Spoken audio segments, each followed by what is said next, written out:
Hello students, welcome back to my channel. कैसे हो आप सब? उम्मीद करती हूँ बेटा सभी अच्छे होंगे और अपना ख्याल भी रख रहे होंगे। तो बेटा आज हम करने जा रहे हैं अपनी वर्कशीट नंबर 67। ठीक है, 6 to 8 क्लास के बच्चों के लिए बेटा ये 21 तारीख की आपकी ये वर्कशीट है और हिंदी मीडियम में है। ओके, इंग्लिश मीडियम की बेटा हम अलग से करेंगे। तो चलिए स्टार्ट करते हैं। अब आप मेरे से सब्जेक्ट भी पूछोगे तो बेटा आपकी सब्जेक्ट की ऑलरेडी अलग से आती है, आपको सब्जेक्ट में नहीं करना चाहिए। और आप फिर भी सब्जेक्ट में करते हो तो बेटा जो आपकी टीचर कहें उस अकॉर्डिंग आप कर लिया करो।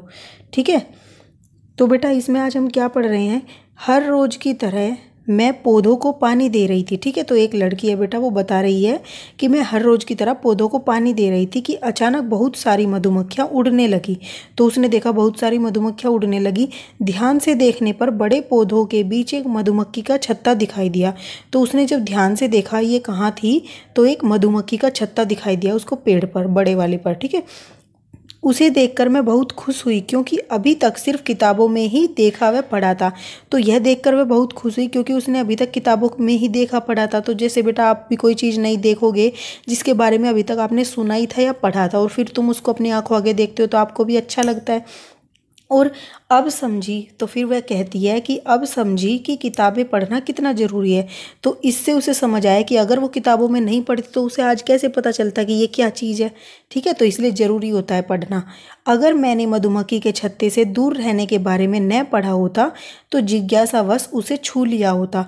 और अगर वो नहीं पढ़ती, उसके बारे में नहीं पढ़ती कि हमें उसके मधुमक्खी के छत्ते को नहीं छूना चाहिए, तो क्या करती, वो उसके पास जाती, उसको छूने की कोशिश करती और उसको क्या होता, मधुमक्खियाँ काट लेती। ठीक है, तो अब यहाँ पर बेटा आपको मधुमक्खी का छत्ता दिखाया गया। आओ हम और रुचिकर जानकारी प्राप्त करें। तो आप यहाँ पर देख रहे होंगे बेटा कि इस तरीके का ये सब ने देखा हुआ है, लेकिन यहाँ पर एक चीज़ देखने की है बेटा। ये आपको देखो जाली जाली सी दिख रही है ना, इनकी जो शेप है वो इस तरीके का है। इसी पर आपका कुछ क्वेश्चन पूछा गया है, तो पहले क्वेश्चन पढ़ लेते हैं, क्वेश्चन क्या पूछा है। ठीक है, तो इसमें जो फर्स्ट क्वेश्चन है बेटा आपका वो है कि मधुमक्खी के छत्ते के प्रकोष्ठकों का आकार कैसा है। तो प्रकोष्ठक किसे बोलते हैं बेटा, जो मधुमक्खी का छत्ता है बेटा, देखो ये। ठीक है, तो इसके अंदर जो ये देख रहे हो आप, ये है प्रकोष्ठक। ठीक है, और ये किस चीज़ के बने होते हैं बेटा, ये मोम के बने होते हैं। ओके, जो शहद होता है उसमें मोम भी होती है और शहद भी होता है। तो जो ठीक है, अब यहाँ पर बेटा देखो इसमें दिखाया गया है कि ये हेक्सागोनल या षटकोण कैसा होता है, इस तरीके का होता है जिसकी 6 भुजाएं होती है, 1 2 3 4 5 6। ठीक है, तो ये इसका क्या हो गया, फर्स्ट वाले क्वेश्चन का आंसर ये हो गया षटकोण। ठीक है, फिर दूसरा क्या है, सेकंड क्वेश्चन पूछा गया है बेटा कि मधुमक्खी के छत्ते में कौन सा पदार्थ होता है और वह हमारे लिए किस प्रकार लाभदायक है। तो आप किस प्रकार लाभदायक है और सबसे ज़्यादा क्या पाया जाता है, मधुमक्खी के छत्ते में मुख्य रूप से शहद पाया जाता है। ठीक है, पाती तो और भी चीज़ है लेकिन मुख्य रूप से शहद होता है जिसके बारे में हम बातें करते हैं। इसके अलावा मोम भी होता है और यह हमारे लिए अनेकों प्रकार से लाभदायक है। जैसे कि यह सर्दी खांसी में बेटा प्रयोग किया जाता है, आप सबके घरों में भी किया जाता होगा। जब सर्दी खांसी हो जाती है तो क्या बोलते हैं, शहद चाटने के लिए। तो यह सर्दी और खांसी को सही करने के लिए प्रयोग किया जाता है एंटीबैक्टीरियल के रूप में। ठीक है, और पाचन तंत्र को सही रखने के लिए भी ये लाभदायक है। वजन कम करने के लिए भी इसका प्रयोग किया जाता है।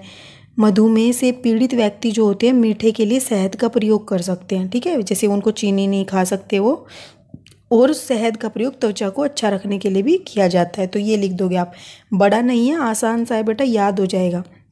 थर्ड है कि क्या आपको ज्ञात है कि मधुमक्खियां पर्यावरण की रक्षा में क्या महत्वपूर्ण भूमिका निभाती है। तो जानकारी इकट्ठा कीजिए।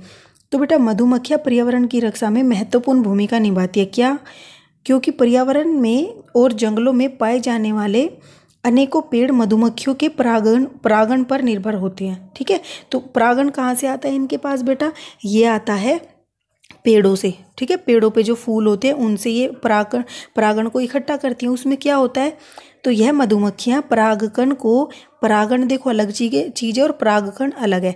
जब ये परागण इकट्ठा करती है तो उसमें बेटा परागकण भी आ जाते हैं। ठीक है, तो परागकण को एक फूल से दूसरे फूल तक और एक पौधे से दूसरे पौधे तक ले जाने में महत्वपूर्ण भूमिका निभाती है, जिससे क्या होता है, पेड़ पौधों पर अनेक प्रकार के फल उग पाते हैं। ठीक है, अगर ऐसा ये नहीं करेंगे तो वो फल नहीं उग पाएंगे। ठीक है, ये आप अपनी 7th क्लास में पढ़ चुके होंगे इस बारे में।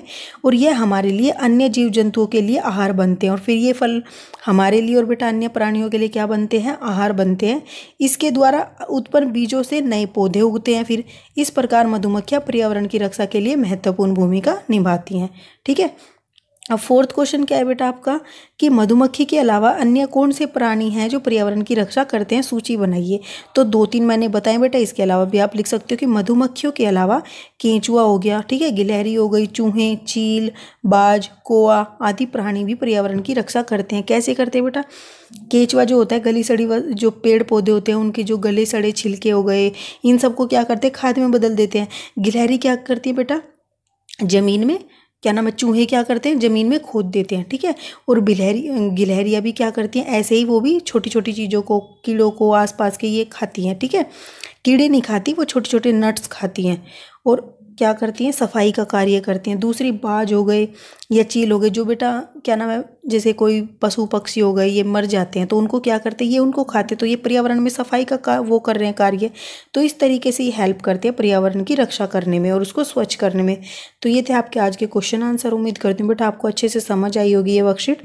तो अपनी जो नेक्स्ट वर्कशीट होगी हम अपनी नेक्स्ट वीडियो में करेंगे। तब तक के लिए ऐसे हंसते रहिए, मुस्कुराते रहिए, पढ़ते रहिए और आगे बढ़ते रहिए। Thank you.